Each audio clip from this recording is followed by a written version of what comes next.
প্রিয় ভাই, আমরা এক চাচার কাছে আসছি, জানবো সে তাকবীরে তাশরিক আজকে থেকে পাঠ শুরু করছে কিনা। আসসালামু আলাইকুম রহমতুল্লাহ। আসসালামু আলাইকুম রাহমাতুল্লাহ। ওয়ালাইকুম আসসালাম রহমতুল্লাহ। আছেন ভালো চাচা? আছি ভালো আলহামদুলিল্লাহ। আর আজকে থেকে যে তাকবীরে তাশরিক শুরু হয়েছে এটা আপনি জানেন? জি। আচ্ছা, তাহলে এই তাকবীরে তাশরিকটা আসলে কি একটু পড়তে পারবেন, বলেন তো? আল্লাহু আকবার, আল্লাহু আকবার, লা ইলাহা ইল্লাল্লাহ, আল্লাহু আকবার, আল্লাহু আকবার, লিল্লাহি।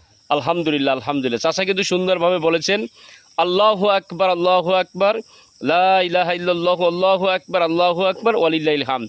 এই যে তাকবীরে তাশরিক আজকে বুধবার থেকে শুরু হয়েছে, এভাবে 23 ওয়াক্ত নামাজের পরে আপনারা সকলে একবার করে পড়তে হবে অজিব, 3 বার পাঠ করলে সুন্নত আদায় হয়।